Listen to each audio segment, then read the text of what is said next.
بسم اللہ الرحمن الرحیم۔ السلام علیکم۔ اوے چھوٹے ادھر آ، یہ برتن کون دھوئے گا؟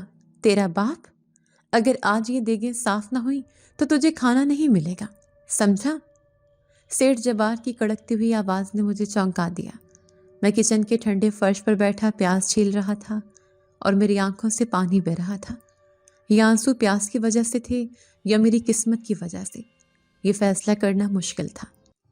الاؤ ریسٹورنٹ شہر سے بہت دور پہاڑوں کے بیچ ایک ویران سڑک پر بنا ہوا تھا، جہاں مسافر کم اور ہو کا عالم زیادہ ہوتا تھا۔ میرے ماں باپ کے انتقال کے بعد چچا نے مجھے سیٹھ جبار کے حوالے کر دیا تھا اور بدلے میں کچھ پیسے لے کر چلتے بنے تھے۔ اس وقت میں صرف 10 سال کا تھا اور اب 12 سال کا ہو چکا تھا، مگر ان 2 سالوں میں نے زندگی کی اتنی سختیاں جھیل لی تھیں جتنی شاید لوگ پوری عمر میں نہیں دیکھتے۔ میرے چھوٹے چھوٹے ہاتھ اب سخت ہو چکے تھے اور سردی کی وجہ سے ان میں دراڑیں پڑ گئی تھیں۔ سیٹھ جبار ایک بے رحم انسان تھا جسے صرف اپنے کام سے غرض تھی۔ وہ اکثر مجھے مارتا اور گالیاں دیتا، مگر میرا یہاں کوئی نہیں تھا جس کے پاس میں جا کر رو سکتا۔ ہوٹل کے پیچھے ایک گھنا اور خوفناک جنگل تھا جہاں دن کے وقت بھی اندھیرا رہتا تھا۔ سیٹھ کا حکم تھا کہ روز رات کو ہوٹل کا بچا کچا کھانا جنگل کے کنارے پھینکنا ہے تاکہ وہاں رہنے والی بلائیں خوش رہیں۔ مجھے نہیں معلوم تھا کہ وہاں بلائیں ہیں یا نہیں، مگر میں روز رات کو وہاں جاتا تھا۔ آج رات سردی بہت زیادہ تھی، ہوائیں سائیں سائیں کر رہی تھیں اور کوہر نے ہر چیز کو دھندلا دیا تھا۔ سیٹھ جبار نے مجھے ایک بڑی بالٹی تھمائی جس میں چاول اور ہڈیاں مکس تھیں اور حکم دیا کہ اسے پھینکو۔ میں نے اپنی پرانی پھٹی ہوئی جرسی کو ٹاٹ کے ایک ٹکڑے سے کسا اور بالٹی اٹھا کر پچھلے دروازے کی طرف چل پڑا۔ میرے پیروں میں ہوائی چپل تھی جو سردی کو روکنے میں ناکام تھی۔ میں گھسٹتا ہوا جنگل کے کنارے پہنچا جہاں ایک پرانا تنا ہوا درخت تھا۔ یہ میری جگہ تھی۔ میں نے بالٹی زمین پر رکھی اور ادھر ادھر دیکھا۔ عام طور پر لوگ اس جگہ سے ڈرتے تھے، مگر مجھے یہاں سکون ملتا تھا۔ میں نے آہستہ سے سیٹی بجائی اور دھیمی آواز میں پکارا، آ جاؤ دوستو، کھانا آ گیا ہے۔ میرے پکارنے کی دیر تھی کہ جھاڑیوں میں سرسراہٹ ہوئی اور 2 آوارہ کتے اور کچھ بلیاں جو شاید جنگلی تھیں ڈرتے ڈرتے باہر نکل آئیں۔ میں نے مسکرا کر بالٹی الٹ دی اور چاولوں کو ہڈیوں سے الگ کرنے لگا تاکہ بلیاں آرام سے کھا سکیں۔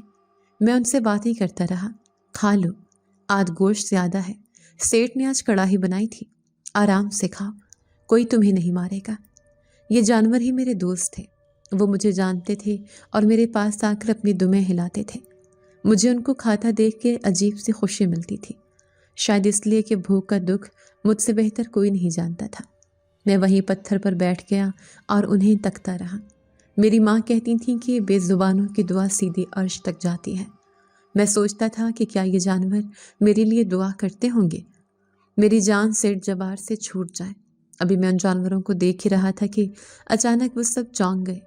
کتوں نے کان کھڑے کر لیے اور دبی دبی آواز میں غرانے لگے، پھر جیسے وہ کسی چیز سے ڈر گئے ہوں دم دبا کر واپس جھاڑیوں میں بھاگ گئے۔ میں حیران رہ گیا کہ انہیں کیا ہوا۔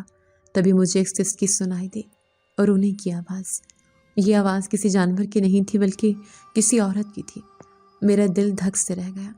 اتنی رات گئے اس ویران جنگل میں کون ہو سکتا ہے؟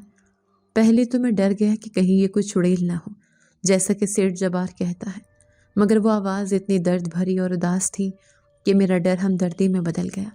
میں نے ہمت کی اور آواز کی سمت میں بڑھا۔ تھوڑا آگے جا کر دیکھا کہ ایک بڑے پتھر کے پاس کوئی سفید کپڑوں میں ملبوس بیٹھا ہے۔ دھند کی وجہ سے صاف نظر نہیں آ رہا تھا۔ میں آہستہ آہستہ قریب گیا تو دیکھا کہ وہ ایک عورت ہے۔ اس نے سر پر سفید چادر اوڑھ رکھی ہے اور گھٹنوں میں سر دیے رو رہی ہے۔ اس کے پیر ننگے تھے اور سخت سردی میں وہ کانپ رہی تھی۔ مجھے اپنی ماں یاد آ گئی۔ جب اماں کا ایکسیڈنٹ ہوا تھا تو امی بھی ایسے ہی کونے میں بیٹھ کر روتی تھیں۔ میں نے اپنی جھجک کم کی اور اس کے قریب جا کر کھڑا ہو گیا۔ وہ شاید اپنے غم میں اتنی مگن تھی کہ اسے میرے آنے کا پتہ بھی نہیں چلا۔ خالہ، میں نے بہت آہستہ سے پکارا تاکہ وہ ڈر نہ جائے۔ اس نے چونک کر سر اٹھایا اور مجھے دیکھا۔ اس لمحے مجھے لگا کہ وقت تھم گیا ہے۔ وہ بہت خوبصورت تھی، مگر اس کی آنکھوں میں بے تحاشا ویرانی تھی۔ اس کے چہرے پر آنسوں کی لکیریں تھیں۔ اس نے مجھے خالی نظروں سے دیکھا۔ جیسے پہچاننے کی کوشش کر رہی ہو۔ میں نے معصومیت سے پوچھا، آپ یہاں کیوں بیٹھی ہیں خالہ؟ یہاں بہت سردی ہے اور یہ جگہ بھی اچھی نہیں ہے، آپ کے گھر والے کہاں ہیں؟ اس نے کوئی جواب نہیں دیا، بس مجھے تکتی رہی۔ مجھے لگا شاید اسے سردی لگ رہی ہے، اس لیے بول نہیں پا رہی۔ میں نے فوراً اپنے گلے سے وہ ٹاٹ کا ٹکڑا اور اپنی پرانی شال اتاری جو میں نے بڑی مشکل سے جوڑ رکھی تھی۔ میں نے آگے بڑھ کر وہ شال اس کے کندھوں پر ڈال دی اور کہا، یہ اوڑھ لیں خالہ، یہ زیادہ گرم تو نہیں ہے مگر ہوا رک جائے گی۔ گھر چلے، میں سیٹھ جی سے کہہ کر آپ کو چائے پلا دوں گا۔ اس عورت نے اپنے کاندھوں پر میری میلی کچیلی شال محسوس کی تو اس کے تاثرات بدل گئے۔ اس کی آنکھوں میں جو ویرانی تھی وہاں ایک عجیب سی چمک آ گئی۔ اس نے لرزتے ہاتھوں سے شال کو تھاما اور پھر میری طرف دیکھا۔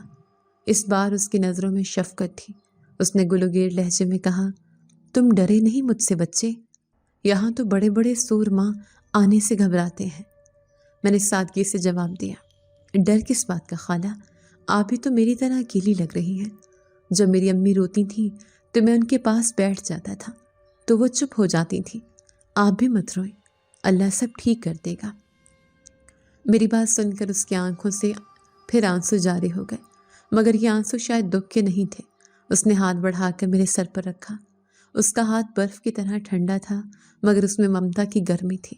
وہ بولی، تم بہت اچھے ہو بچے، تم نے ایک دکھی ماں کا درد بانٹا ہے۔